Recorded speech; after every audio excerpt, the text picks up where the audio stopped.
اگر ایک شخص 40 سال کی عمر میں توبہ کرتا ہے اور اس سے پہلے نمازیں نہیں پڑھی تو کیا وہ قضا پوری کرے گا؟ میں اس کی ضرورت محسوس نہیں کرتا۔ جو علماء بتاتے ہیں کہ ہر ایک نماز کے ساتھ اتنی ہی رکعتیں اور پڑھ لی جائیں تاکہ پچھلی قضا میں آپ کر لیں گے تو میرے نزدیک وہ نوافل میں شمار ہو جائیں گے۔ لیکن یہ ہے کہ توبہ سے قبل کے تمام گناہ اللہ تعالیٰ معاف کرے۔ توبہ خالص ہو، صحیح ہو، شرائط پوری، حقیقی ندامت ہو، آئندہ طے ہو جائے کہ اللہ کا کوئی حکم نہیں ٹالوں اور چھوڑ دیا جائے تو پھر توبہ صحیح ہے۔ اور اگر وہ حقوق العباد کا معاملہ ہے تو یا تو اس شخص سے معافی مانگی جائے، حاصل کی جائے معافی، یا اس کی تلافی کی جائے۔ چوتھی شرط یہ ہے حقوق العباد بندوں کے ہو وہ بندے ہی کریں، یا پھر آخرت میں آپ کی نیکیاں اس کو دے دی جائیں گی یا اس کے برے اعمال آپ کے کھاتے میں ڈال دی۔ لیکن توبہ اگر صحیح شرائط کے ساتھ ہو تو تمام گناہوں کا کفارہ ہو جائے۔ محمد ادریس صاحب، بخاری شریف میں حضور پاک کا ارشاد ہے کہ اس طرح نماز پڑھو جس طرح تم مجھ کو نماز پڑھتے دیکھتے ہو۔ سوال یہ کہ حضور نے کس طرح نماز پڑھی جبکہ بخاری شریف میں حضور نے رفع یدین کی نماز پڑھی ہے؟ بخاری شریف میں حضور نے رفع یدین کی نماز پڑھی ہے۔ دیکھیے حضور نے مختلف طریقوں اختیار کیے مختلف اوقات میں۔ اب صحابہ کا طرز عمل یہ ہوتا تھا کہ مثلاً ایک روایت آتی ہے کہ ایک صحابی حضور سے ملنے آئے، کوئی بدوی تھے، دیہات کے آدمی تھے۔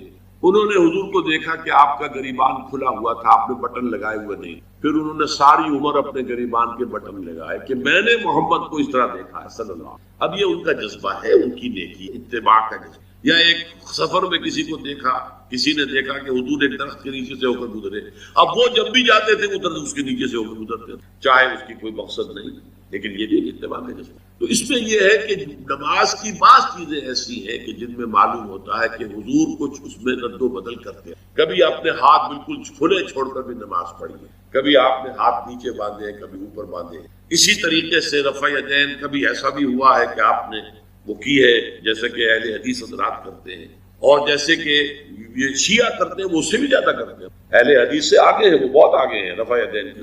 اور ایک رائے یہ ہے کہ حضور نے آخری زمانے میں آ کر سارے رفع یدین چھوڑ دیے تھے سوائے یہی جو تکبیر تحریمہ کے بعد۔ اب یہ روایات، اب یہ بحث ہو جائے گی علمی، کس روایت کا کیا مقام ہے، کس کی کیا حیثیت ہے۔ بخاری شریف میں جو روایت ہے وہ یہی ہے رفع یدین کی، جو آپ صحیح کہہ رہے ہیں۔ لیکن یہ کہ بخاری شریف واحد کتاب تو نہیں ہے اس حدیث کی، مصنف عبد الرزاق ایک کتاب ہے، اور اسی طریقے سے اور اس میں یہ کہ امام مالک کے پیروکار، حالانکہ امام مالک مدینے کے دارالہجرہ کے امام ہیں، وہ رفع یدین نہیں کرتے، امام شافعی کے کرتے ہیں، امام مالک کے نہیں کرتے، امام ابو حنیفہ کے نہیں کرتے۔ تو ان چیزوں میں بہت زیادہ پریشان ہونے کی ضرورت نہیں۔ اصل جو معجزہ ہے حضور کا اور اسلام کا وہ یہ ہے کہ 1400 برس گزر گئے لیکن نماز کے ضمن میں اتنا اختلاف نہیں ہے کہ تمام مسلمان باجماعت نماز نہ پڑھ سکیں۔ دیکھیں رفع یدین کرنے میں جماعت ٹوٹی نہیں، آپ نے کیا یا نہیں کیا، جماعت کی فارمیشن برقرار رہی۔ فرض کیجئے کوئی شخص یہ سمجھتا کہ پہلے سجدہ ہے پھر رکوع ہے، تو اب یہ دو آدمی ساتھ نماز نہیں پڑھ سکتے، جن میں سے ایک کے نزدیک پہلے رکوع ہے پھر سجدہ ہے، دوسرا یہ سمجھتا ہے کہ نہیں پہلے سجدہ ہے پھر رکوع ہے، نہیں ہو سکتا، ان کی جماعت اب جمع نہیں ہو سکتی۔ یا کسی کا یہ خیال ہو کہ جیسے ہر رکعت میں رکوع ہے کہ سجدہ بھی ایک ہے، وہ ایک سجدہ کر کے کھڑا ہو جائے۔ اب ظاہر بات ہے دوسرا شخص جس کے نزدیک دو سجدے وہ ایک اور سجدہ کرے گا، فارمیشن ٹوٹ گئی، اب وہ ساتھ نماز نہیں پڑھ۔ 1400 برس بھی، مشرق بعید سے مغرب بعید، پوری دنیا، آج تو کوئی کونا ہے ہی نہیں جہاں مسلمان نہ ہو۔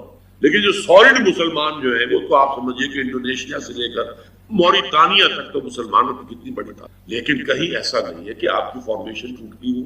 کوئی ایسا مسلک نہیں ہے جس میں یہ خیال ہو کہ مغرب کی رکعت میں دو ہے جیسے فجر کی ہے، نہیں، کوئی 3 رکعت۔ کوئی ایسا مسلک نہیں جس میں یہ معلوم ہو کہ فجر کی رکعتیں 3 ہیں 2 نہیں ہے، عصر کی 2 ہے یا 4 6 ہے، وہی رکعت کی ترتیب، پہلے کھڑے ہونا ہے پھر رکوع ہے پھر کھڑے ہونا ہے پھر سجدے میں جانا ہے پھر بیٹھنا ہے پھر سجدہ پھر کھڑے ہونا۔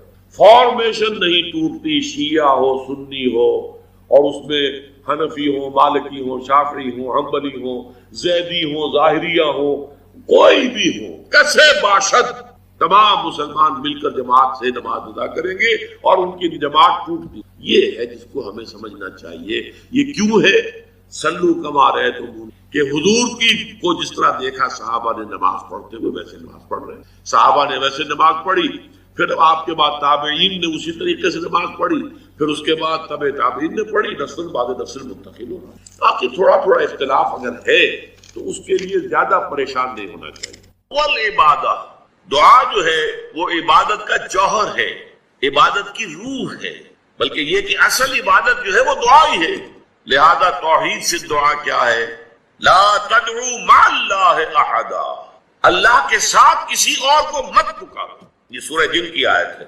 یعنی یہ ہے کہ ایک تو یہ کہ آپ اللہ کو پکار ہی رہے اپنے دیویوں کو، دیوتاؤں کو، اپنے لات کو، عزا کو، منات کو، حبل کو، وہ تو اور دور کی بات ہو گئی. ایک ہے شرک فی الدعا، اللہ کو بھی پکار رہے اور کسی اور کو بھی پکار رہے.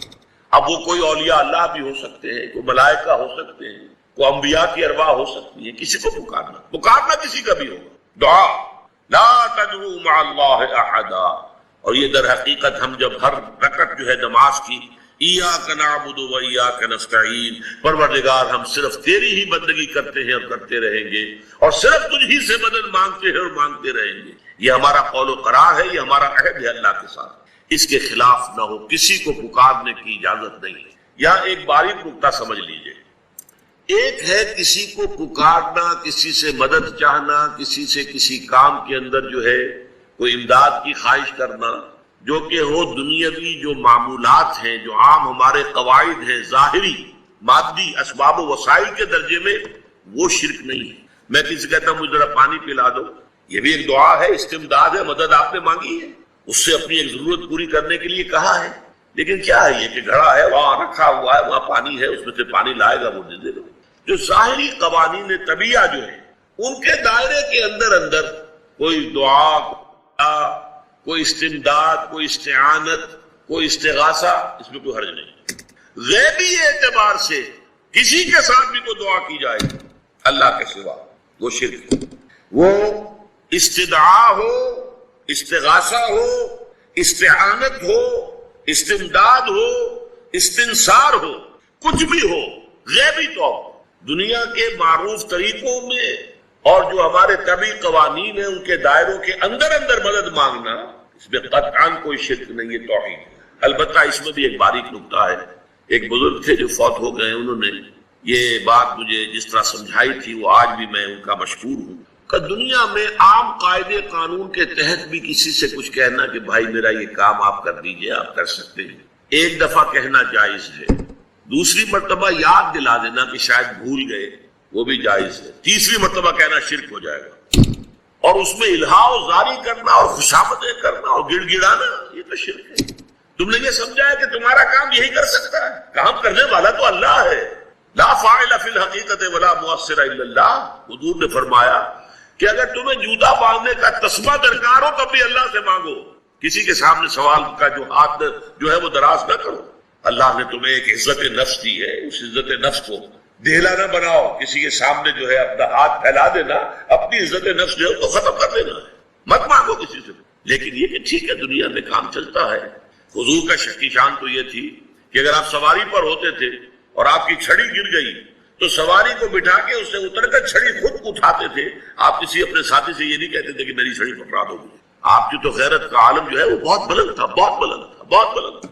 لیکن دنیاوی عام طریقے سے سلطان بلکہ موجودہ پاکستان کے تقریباً پورے نصف علاقے تک پہنچ گیا تھا، فٹ ہلز آف کشمیر تک. یہ اسلام خالص عربی اسلام تھا. ملوکیت تو آ گئی تھی لیکن بدویت اور عربیت جو ہے اس کی چھاپ اس پر ابھی گہری تھی. اور اس اسلام میں نہ ابھی فرقے تھے، نہ مسلک تھے، نہ حنفی، نہ مالکی، نہ شافعی، نہ حنبلی. نہ عقائد کے بارے میں بحثیں شروع ہوئی تھی، علم کلام کی بحثیں ہوئی تھی. نہ ابھی یونانی فلسفے اور منطق کا حملہ ہوا تھا. ابھی کچھ نہیں تھا. سادہ اسلام اپنی اصل سادگی پر برقرار تھا. چنانچہ اس کی قوت تسخیر بڑی زبردست ثابت ہوئی، اور خاص طور پر محمد ابن قاسم جو نوجوان 17-18 برس کا نوجوان اور نہایت نیک اور پاک باز سندھ کے ہندوؤں نے جو اپنی ایک روایت ہے کہ اس طرح کا آدمی تو کوئی اوتار ہی ہو سکتا ہے.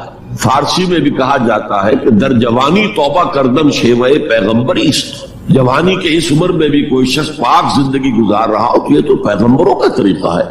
اور ہندوستان میں تصور پیغمبروں کا نہیں تھا، اوتاروں کا تھا. تو اسے بھی ایک اوتار سمجھ کر اس کی مورتیاں تراش کر مندروں میں رکھ لی گئیں اور ان کو پوجا جانے لگا. یہی چیز اس کے لیے خطرے کا سبب بن گئی ہے، کیونکہ اب بیک ہوم اسلام کا جو اصل گھر تھا عرب، اس میں ملوکیت آ چکی تھی، اور ملوکیت کبھی اسے برداشت نہیں کر سکتی کہ کوئی اور شخص اتنا پاپولر ہو جائے کہ اسے چیلنج کر سکے. لہذا محمد بن قاسم کو بلایا گیا اور شہید کر دیا گیا. اب اس کے بعد ظاہر بات ہے کہ وہ اسلام ریسیڈ کرنا شروع ہوا، واپس آنا شروع ہوا. اس کے کچھ اثرات اس علاقے میں رہ گئے، لیکن اسلام کی واپسی ہو. یہ اسلام کا پہلا ورود تھا بر عظیم کی سرزمین پر. اس کے بعد اسلام آیا ہے 300 برس بعد، اور اب یہ آیا ہے شمال مغربی سرحدی صوبے میں جو درے ہیں کوہ سلیمان میں، کوہ ہندو کش اور کوہ سلیمان میں، درہ خیبر ہے، درہ کوچی ہے، درہ گومل ہے، درہ بولان ہے، یہاں سے آنا شروع. اس اسلام کی خصوصیات کچھ اور تھی. ان 300 سالوں میں فقہی مسالک بھی پیدا ہو چکے تھے، حنفی، مالکی، شافعی، حنبلی، ان کے درمیان اختلافات بھی تھے، بحثیں بھی تھی، مناظرے بھی تھے. دوسرے ایک خاص جو ہے تصوف کا فن جو ہے وہ بہت ترقی کر چکا تھا، اور اس میں اکثر و بیشتر وحدت الوجود کا تصور اس کی بنیاد میں موجود تھا. تیسری بات یہ نوٹ کیجئے کہ یہاں جو لوگ آئے وہ سب حنفی تھے، اور یہ ترک قبائل ہی تھے در حقیقت، اور ترکوں میں سے بھی غلام لوگ تھے. اسی لیے پہلا خاندان مسلمانوں کا یہاں خاندان غلاماں کہلاتا ہے. ترک غلام تھے یہ، جو اپنی ذاتی صلاحیت اور اپنی استعداد کی بنا پر ترقی کرتے کرتے بادشاہت کے مقام تک پہنچے. عالم اسلام میں اس وقت 2 عظیم جگہوں پر غلاموں کی حکومت تھی، اور اس سے اندازہ ہو سکتا ہے کہ اسلام میں غلاموں کا فیوچر کتنا روشن ہے. ممالک، مملوک، یہ مصر میں حکمران تھے، وہ بھی غلام تھے. خاندان غلامہ، قطب الدین ایبک، شمس الدین التتمش، یہ سب کون تھے؟ غلام. بہرحال اب جو اسلام آیا اس میں قیادت کی ایک تسلیس پیدا ہو چکی تھی، توحیدی شان نہیں رہی تھی. خلافت راشدہ میں قیادت توحیدی تھی. خلیفہ وقت ہی حاکم بھی تھے، خلیفہ وقت ہی مجتہد بھی تھے، عالم بھی تھے، اور وہی سب سے بڑے اللہ والے بھی تھے. لیکن اس کے بعد جو اسلام میں قیادت جو ہے مسلمانوں کی 3 شاخوں میں بٹ گئی. سیاسی قیادت وہ تو قبائلی عصبیت کی بنیاد پر قائم ہو رہی ہے، تو سیاست تو ہو گئی طاقت کے بل پر، جس کی لاٹھی اس کی بھینس. اس کے بعد جو اس دینی قیادت تھی وہ 2 حصوں میں منقسم ہو گئی. علمی قیادت، علماء، مفسرین، فقہاء، محدثین، اور ایک ہو گئی صوفیاء کی قیادت. تو یہ تھی کیفیت جس میں کہ بر عظیم پاک و ہند میں اسلام وارد ہوا ہے پہلے ورود کے 300 برس بعد. اب اس کے 500 برس کے بعد یہاں ایک اور ایلیمنٹ آیا، اور وہ تھا شیعیت کا. آپ کو معلوم ہے کہ سن 1000 عیسوی میں پاکستان کا جو علاقہ اس وقت کا ہے یہ عالم اسلام میں داخل ہو چکا تھا. شہاب الدین غوری وغیرہ کی حکومت وہاں تک تو تھی. البتہ دہلی پر 1206 میں تخت دہلی جو ہے مسلمانوں کا 1206 میں شروع ہوا. بہرحال اس کے بعد ہم کہہ سکتے ہیں کہ 300 برس بعد یہاں پر یہ شیعیت آئی ہے، داخل ہوئی ہے، ورنہ اس سے پہلے خالص سنی اسلام تھا اور خالص حنفی. شیعیت کی وجہ سے جو کچھ بھی بعد میں اسلام کو یہاں پر اس تقسیم کی وجہ سے، شیعہ سنی اختلافات کی وجہ سے جو بہت بڑے بڑے نقصانات اٹھانے پڑے، ان میں سے مثلاً 2 کا میں تذکرہ کرنا چاہتا ہوں. ڈاکٹر امبیڈکر انہوں نے فیصلہ کیا تھا میں مسلمان ہو جاؤں. گویا کہ یہاں کے اچھوتوں کا مسئلہ وہ اس طور سے حل کرنا چاہتے تھے کہ ہم این بلاک مسلمان ہیں. لیکن جب ان کے بارے میں معلوم ہوا تو پھر وہاں پہنچ گئے کچھ لوگ کہ آپ اس مسلک کو اختیار کریں یا اس کو کریں. وہ اسی حیث بحث میں پھر انہوں نے فیصلہ کیا کہ میں کوئی بھی نہیں اختیار کروں. اگر کوئی ایک اسلام ہے ہی نہیں، اب میں ایک کو اختیار کرتا ہوں تو دوسرے سے میری مخاصمت ہو جائے گی، دوسرے کو اختیار کرتا ہوں تو پہلے سے ہو جائے گی. اب اگلا دور آیا، ہندوستان میں انگریز آ گئے. یہاں موجود بہت سے غیر مسلموں کو شاید میری باتیں اب کچھ ناگوار گزریں، لیکن کچھ حقائق ہیں جو تلخ ہے لیکن حقائق ہیں، انہیں سمجھنا چاہیے. انگریزوں نے یہاں آ کر حکومت چھینی سی مسلمانوں سے. بیشتر ایسے تو یہ کہ ہندو راجے مہاراجا بھی تھے، لیکن بیشتر علاقوں میں تو مسلمان حاکم تھے.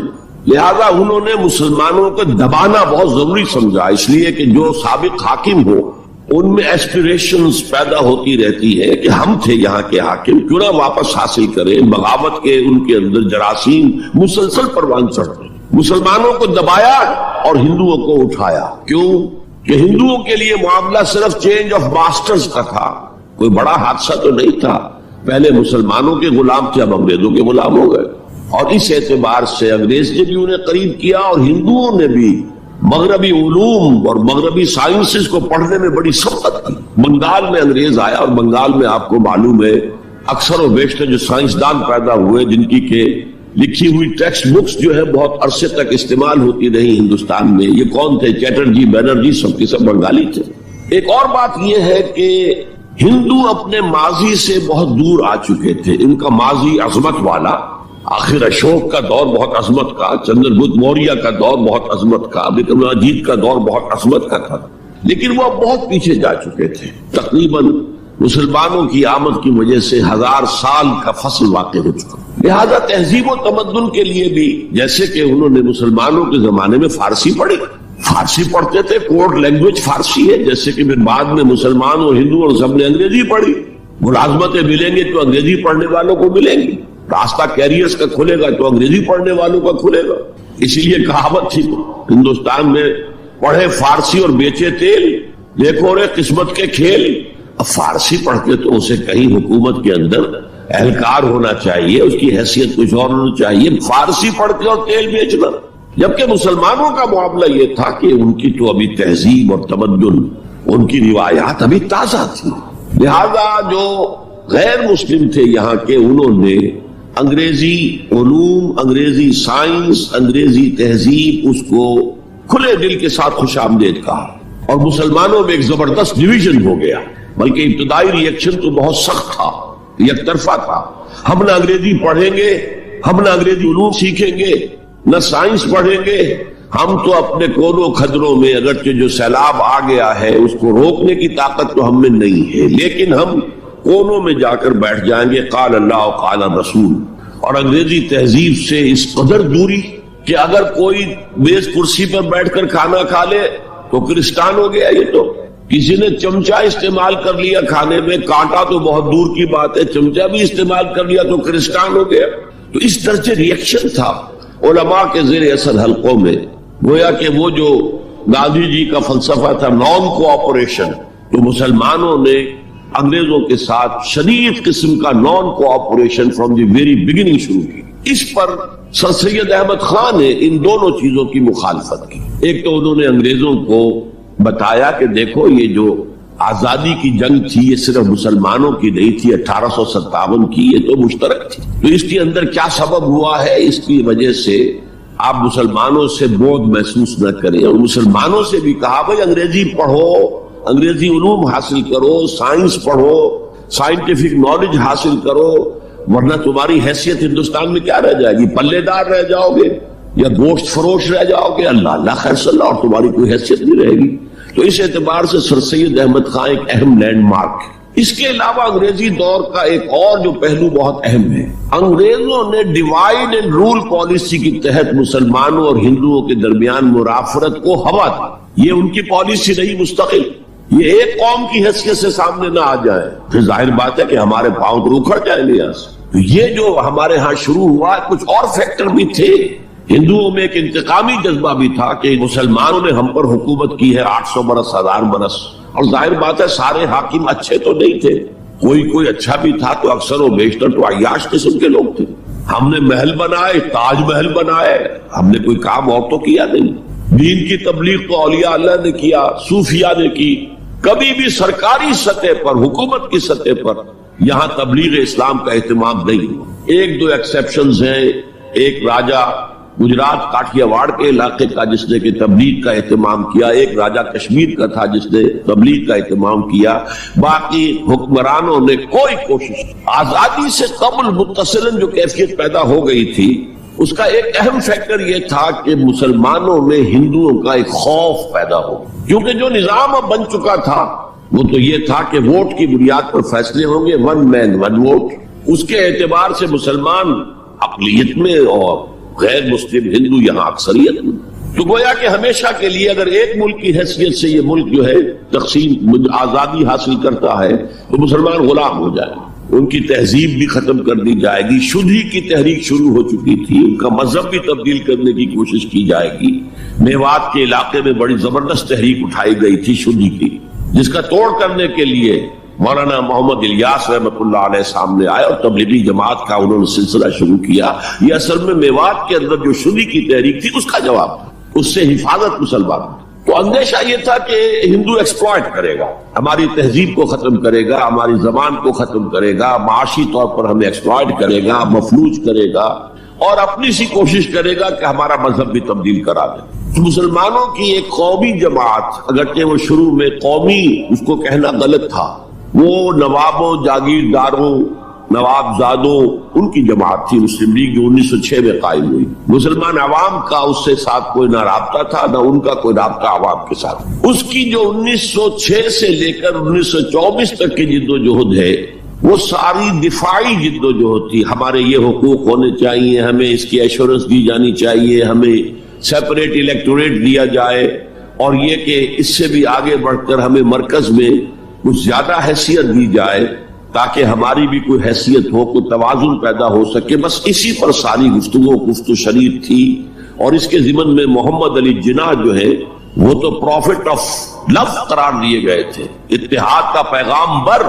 وہ 1906 میں تھے انڈیا میں موجود، مسلم لیگ میں شامل نہیں ہوئے تھے، کانگریس کے رکن تھے۔ اس کے بعد 1913 میں جا کر مسلم لیگ میں شامل ہوئے ہیں مولانا محمد علی جوہر کے کہنے پر، پھر بھی کانگریس کے رکن بھی رہے، مسلم لیگ کے رکن بھی رہے، اور انہوں نے حتی امکان کوشش کی کہ کوئی فارمولا ایسا بن جائے جس پہ کہ اتحاد ہو جائے اور ضمانت مل جائے کہ مسلمانوں کے ساتھ کوئی اس قسم کا سلوک نہیں کیا جائے گا کہ وہ بالکل یوں سمجھیے کہ نیچے لگ کر رہ جائیں اور ان کی کوئی حیثیت نہ رہے۔ لیکن وہ ناکام ہوئے، شدت کے ساتھ ناکام ہوئے، اور پھر اس درجے مایوس ہوئے کہ ہندوستان چھوڑ کر جا کر انگلستان میں بس گئے، اور وہاں انہوں نے اپنی لیگل پریکٹس شروع کر دی۔ ایس ایم اکرام صاحب جو ایک بڑے مصنف ہیں، آب کوثر، موج کوثر، روض کوثر کے جو مصنف ہیں، وہ اہم ترین کتابیں ہیں 3 مسلم انڈیا کی، political as well as cultural history, ثقافتی جو معاملہ ہے وہ بھی ساتھ ساتھ ہر دور میں کیا اس کا رنگ رہا ہے، اس کو بہت ہی سمجھیے ایک بڑے ماہرانہ انداز میں انہوں نے بہت عمدگی کے ساتھ مرتب کیا ہے۔ وہ اس وقت آکسفورڈ میں پڑھ رہے تھے، طالب علم سے نوجوان، وہ ملے محمد علی جناح سے۔ اس وقت تک ابھی وہ قائد اعظم کا تو خطاب انہیں نہیں ملا تھا، محمد علی جناح، اور ان سے کہا آپ ہندوستان چھوڑ کے کیوں آ گئے، ہندوستان کے مسلمانوں کو تو آپ کی ضرورت ہے۔ تو انہوں نے سخت الفاظ کہے تھے کہ ہندو ناقابل اصلاح ہے، یہ اس وقت کی ہندو قیادت پر ان کا تبصرہ تھا۔ اور مسلمانوں کا حال یہ ہے کہ ان کا کوئی لیڈر مجھ سے صبح جو بات کرتا ہے شام تک ڈپٹی کمشنر یا کمشنر یا گورنر تک پہنچا دیتا ہے، تو ایسی قوم کی قیادت میں کیسے کروں؟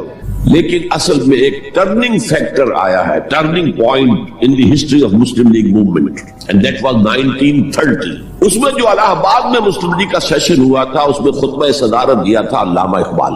علامہ اقبال اس سے پہلے ہندوستان میں ایک سور پھونک چکے تھے کہ اب اسلام کی نشأت ثانیہ کا دور آنے والا ہے، اسلام جو ہے دوبارہ دنیا کے اندر برسر عروج آئے گا۔ ایک امید افزا صورتحال علامہ اقبال نے اپنی ملی شاعری سے پیدا کر دی۔ کتاب ملت بیضا کی پھر شیرازہ بندی ہے، یہ شاخ ہاشمی کرنے کو ہے پھر برگو بر پیدا، سبق پھر پڑھ صداقت کا، شجاعت کا، عدالت کا، لیا جائے گا تجھ سے کام دنیا کی امامت کا۔ نوا پیرا ہو اے بلبل کے ہو تیرے ترنم سے، کبوتر کے تنے نازک میں شاہی کا جگر پیدا۔ اور ویسٹرن سیویلائزیشن کو انہوں نے چیلنج کیا تھا، دیار مغرب کے رہنے والوں خدا کی بستی دکان نہیں ہے، کھڑا جسے تم سمجھ رہے ہو وہ اب ذرے کم عیار ہوگا، تمہاری تہذیب اپنے خنجر سے آپ ہی خودکشی کرے گی، جو شاخ نازک پہ آشیانہ بنے گا ناپائیدار ہو۔ یہاں فرسٹ ورلڈ وار کے بعد جو عالم اسلام کی کیفیت ہوئی تھی، اس پر کس قدر یاس انگیز، نا امیدی سے بھرا ہوا مرثیہ مولانا حالی نے لکھا تھا۔ قوم کی زبان اس وقت وہ قومی شاعر جو ہے قوم کی زبان ہوتا ہے۔ پستی کا کوئی حد سے گزر نہ دیکھے، اسلام کا گر کر نہ ابھر نہ دیکھے، مانے نہ کبھی مد ہے ہر جزر کے بعد دریا کا ہمارے جو اتر نہ دیکھے۔ اور آخر میں جو مناجات بحضور سرور کونین صلی اللہ علیہ وسلم اے خاصہ خاصان رسول وقت دعا ہے، امت میں تیری آ کے عجب وقت پڑا ہے، وہ دین جو بڑی شان سے نکلا تھا وطن سے پردیس میں وہ آج غریب الغربا ہے۔ اسی قسم کے مرثیے علامہ شبلی نے کہے، مولانا حمید الدین فراہی نے کہے، لیکن اقبال پہلا شاعر ہے جس نے کچھ مرثیے بھی کہے۔ جب انگلینڈ جاتے ہوئے وہ گزر رہے تھے سسلی، جزیرہ سسلی کے پاس سے جہاز گزر رہا تھا تو دل میں ہوک اٹھی ہے، کبھی یہ مسلمان جہاز رانوں کا مرکز ہوتا تھا، بیس ہوتا تھا، رولے اب دل کھول کر ہے دیدہ خونابہ بار، وہ نظر آتا ہے تہذیب حجازی کا مزار، تھا یہاں ہنگامہ ان سیرا نشینوں کا کبھی، بحر بازی گاہ تھا جن کے سفینوں کا کبھی۔ کہا ہے مرثیہ بھی کہا، اقبال کے ہاں مرثیہ ہے، لیکن ساتھ ہی ایک امید افزا پیغام کہ اب دوبارہ نکل کے صحرا سے جس نے روما کی سلطنت کو الٹ دیا تھا، سنا ہے یہ قدسیوں سے میں نے، وہ شیر پھر ہوشیار ہوگا۔ یہ جو عوامی ایک فضا ان کی شاعری سے پیدا ہو چکی تھی، ملی شاعری سے، انہوں نے 1930 میں آ کر مسلم لیگ کی موومنٹ میں اس کا انجیکشن لگا دیا۔ اسی طرح چلتی ہوئی ایک تحریک تھی، 1906 سے آئی تھی، 24 برس ہو چکے تھے 1930 تک، اب اس میں ایک انجیکشن لگا دیا گیا، احیاء اسلام۔ اس خطبے میں علامہ نے ایک طرف مسلم قومیت کو بہت مستحکم کیا دلائل کے ساتھ، عمرانی دلائل، پولیٹیکل سائنس کے جو مستحکم اصول ہیں ان کی بنیاد پر کہ مسلمان ایک علیحدہ قوم، اور نمبر 2 انہوں نے کہا، اور یہ ایک پروفیسی تھی، ایک طرح کی مستقبل کے بارے میں ایک پیشن گوئی تھی، تجویز نہیں تھی۔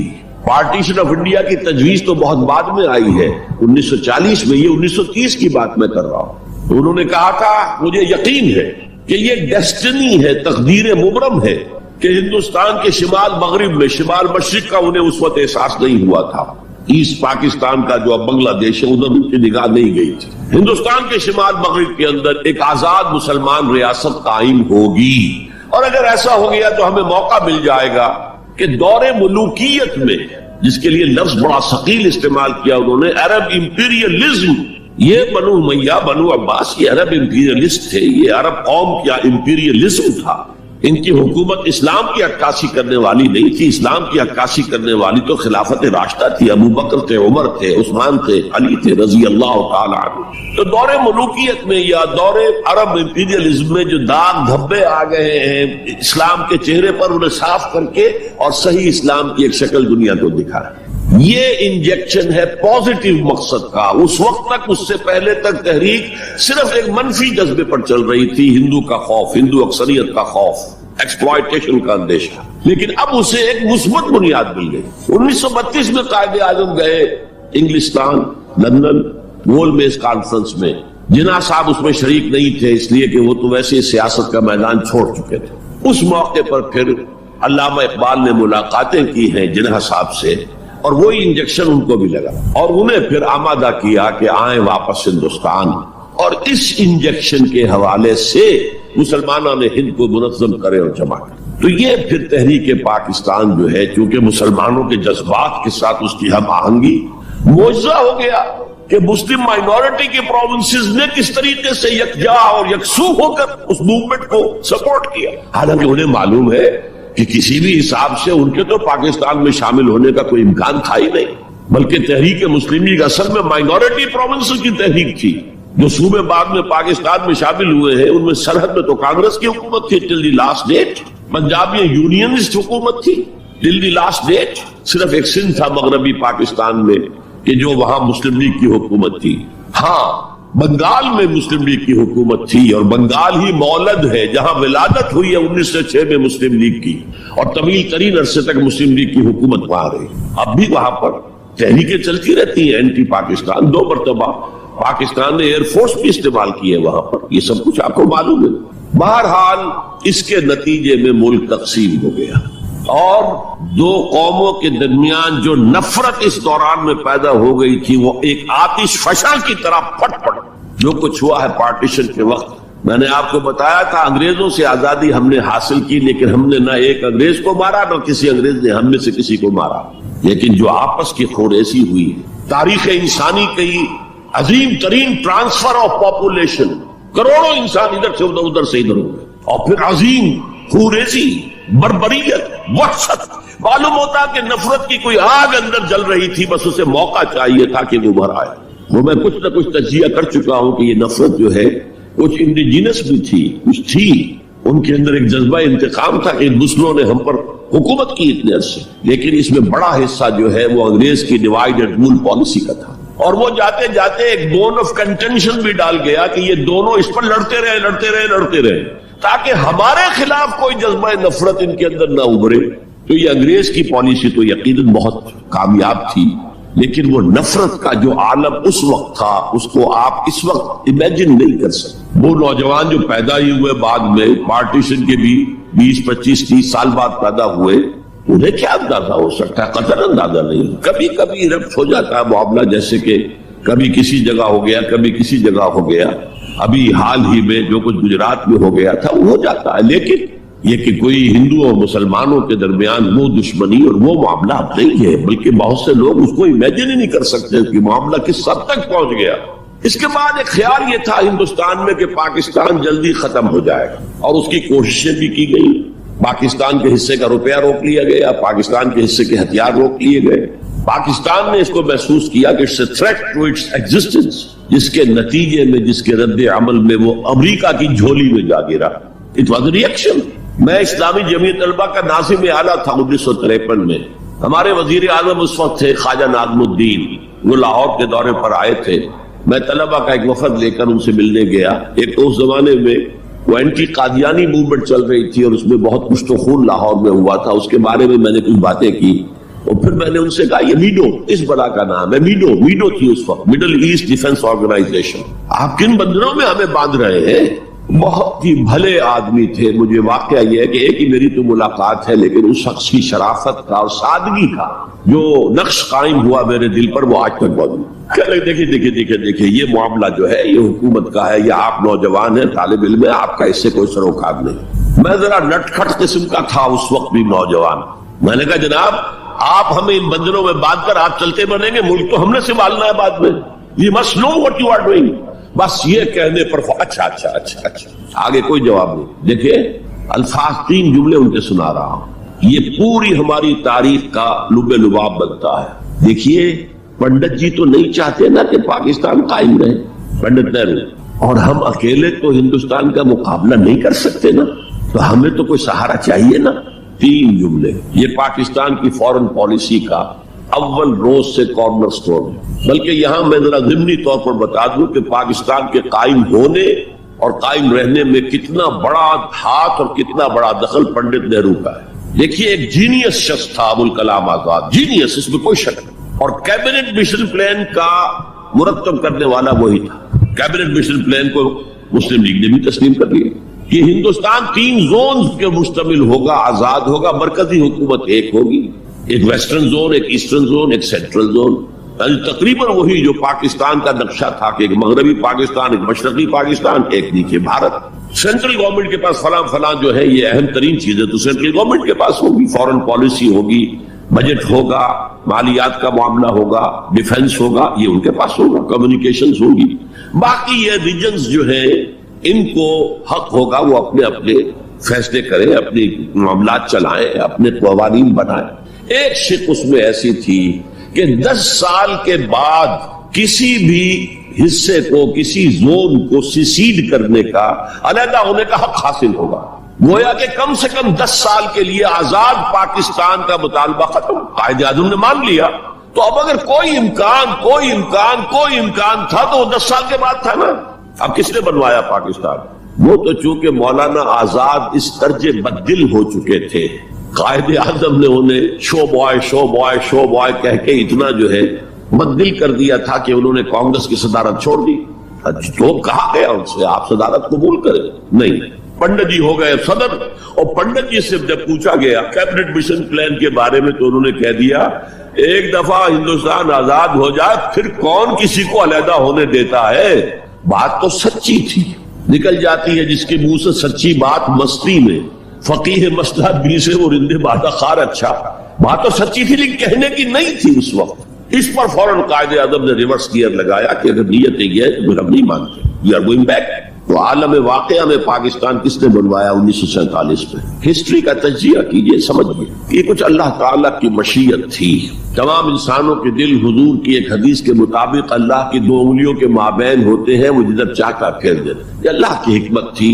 اللہ چاہتا تھا کہ یہ مسلمانان ہند جو کہہ رہے ہیں اللہ ہمیں آزادی دے، انگریز سے بھی دے، ہندو سے بھی دے، تیرے دین کا بول بالا کریں گے، ہم تیرے نبی کا دین قائم کریں گے، تو اللہ ایک چانس دے کر دیکھ لینا چاہتا تھا کہ یہ کرتے کیا ہے۔ حالانکہ لارڈ ماؤنٹ بیٹن کی تجویز تھی کہ 14 اگست کو انڈیا پہلے اس کی فریڈم ڈکلیئر ہو اور 15 کو پاکستان کی ہو، تاریخ بدل جاتی۔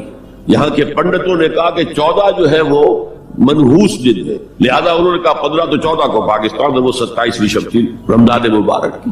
یہ اصل میں ایسا ہی معاملہ ہے جیسے کہ مصر میں بنی اسرائیل نے حضرت موسیٰ سے کہا تھا کہ اے موسیٰ، تمہارے آنے سے پہلے بھی ہم پر تشدد ہوتا تھا اور ہمیں ہر طرح ستایا جاتا تھا، تمہارے آنے کے بعد بھی حال ہمارا تو وہی ہے، ہماری تو کوئی بھلائی نہیں ہو سکی۔ تو حضرت موسیٰ کا ایک جواب جو ہے وہ وہاں پر منقول ہے، عَصَىٰ رَبُّكُمْ أَن يُهْلِكَ عَدُوَّكُمْ، قریب ہے کہ تمہارا رب تمہارے دشمن کو ہلاک کر دے، وَيَسْتَخْلِفَكُمْ فِي الْأَرْضِ، اور تمہیں زمین میں طاقت دے، فَيَنْظُرَ كَيْفَ تَعْمَلُونَ، پھر وہ دیکھے گا تم کیا کر۔ وہ انہوں نے جو کچھ کیا تھا وہ اس کی تاریخ میں آپ کے سامنے بیان کر چکا ہوں۔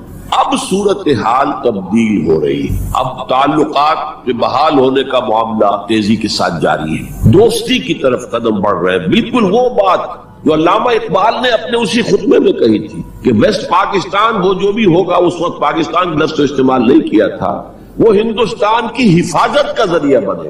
ہندوستان پر ہمیشہ حملہ آور ہوا نارتھ ویسٹ سے، ہمالیہ کراس کر کے تو کوئی آ نہیں سکتا، اور تاریخ میں پہلی مرتبہ انگریز آئے تھے سمندر کے راستے سے، باقی تو جو آیا وہ کوئی ہن آئے، منگولز آئے، پٹھان آئے، جو بھی آیا ادھر ہی سے آیا ادھر۔ تو یہ جو ہے ہندوستان کی پروٹیکشن کا ذریعہ بن جائے گا، اور واقعہ یہ کہ بن گیا، ورنہ یہ کہ کمیونزم سویپ کر کے پورے انڈیا کو لے جاتا۔ یہ پاکستان کے اندر وہ جو بھی مذہبی جذبہ ہے، چاہے وہ مثبت طور پر بروئے کار نہیں آ سکا، لیکن بے خدا کمیونزم کے خلاف جو مسلمانوں میں جذبات تھے، تو اس رو کو، اس سیلاب کو روکا ہے پاکستان۔ بہرحال اب صورتحال جیسا کہ میں نے کہا ہے کہ عام طور پر بھی اب آمد و رفت کی سہولتیں کی جا رہی ہیں، اور میں سمجھتا ہوں کہ وہ نسل بھی اب بیت چکی ہے جس کے دل میں وہ انتقامی جذبات تھے، رہ گئے ہیں ریمننٹس کچھ تھوڑے بہت کچھ لوگوں کے اندر، ورنہ بائی اینڈ لارج بحیثیت مجموعی وہ کیفیت اب باقی نہیں۔ امید یہ بھی ہو رہی ہے کہ کشمیر کا مسئلہ بھی حل ہو جائے یا ختم ہو جائے، ایز اے ڈسپیوٹ ختم ہو جائے، اللہ کرے کہ ایسا ہو جائے، اللہ کرے کہ ایسا ہو جائے، اور پھر بات وہ ہو جائے جو قائد اعظم نے کہی تھی جب ان سے پوچھا گیا تھا کہ ہندوستان اور پاکستان کے تعلقات کیسے ہوں گے، وہ کہا جیسے کینیڈا اور یو ایس اے کے ہیں۔ اب آپ کو معلوم ہے کینیڈا اور یو ایس اے کے درمیان کتنے قریبی تعلقات، تو ان کا ویژن تو کچھ اور تھا، جو ہوا ہے وہ تو در حقیقت یو میں کال اٹ کہ یہ تو در حقیقت ستم دریفی ہے، جو بھی تاریخ کی ستم دریفی ہے، جو ہوا ہے کیا ہوا، nobody could imagine، نہ کانگریس کے لیڈرز اور نیتا اس کا امیجن کر سکتے تھے، نہ مسلم لیگ کے لیڈرز جو ہے وہ اس کو امیجن کر سکتے تھے جو کچھ ہوا ہے۔ میں نے یہ ساری بحث اس لیے کہی ہے کہ میرے نزدیک اب بر عظیم ہند کے اندر اسلام کی دعوت کے بہترین مواقع میں صورتحال تبدیل ہو رہی ہے اور تیزی سے مزید ہوگی، یہ حالات کا تقاضا ہے، it's a march of history جسے کوئی روک نہیں سکتا۔ لہذا یہاں پر اب مواقع ہیں اور بہت عظیم مواقع ہیں۔ اب اس میں چند پوائنٹ آپ کے سامنے رکھنا چاہتا ہوں۔ نمبر 1، روح کا تصور اور روحانیت کا تصور مشترک ہے ہندو مت میں اور اسلام میں۔ آتما اور پرماتما کا تعلق، ہمارے ہاں روح کا اور اللہ کی ذات کا تعلق، یہ سلونک عن الروح قل الروح من امر ربی، اور میں بتا چکا ہوں آپ کو علامہ اقبال کا فلسفہ خودی انہوں نے خود کہا، سورہ حشر کی اس آیت سے ماخوذ ہے۔ یہ واقعہ بہت اہم ہے علامہ اقبال کی زندگی کا۔ سید نذیر نیازی جو ان کے قریب بیٹھنے والے ہم نشین لوگ تھے، انہوں نے خود کوٹ کیا ہے ہماری یہ قرآن کانفرنس میں لاہور میں، کہ ایک دفعہ میں نے علامہ سے پوچھا کہ کوئی شخص کہہ دیتا ہے کہ آپ کا جو فلسفہ برگزوں سے ہے یا نیٹشے سے ہے، کوئی کسی اور کا جو ہے کوڑی لے کر آتا ہے، جو فلسفہ خودی آپ خود کیوں نہیں بتاتے؟ What is the source of the philosophy of self؟ فرمایا کہ اچھا کل فلاں وقت آ جانا، میں تمہیں ڈکٹیٹ کرا دوں۔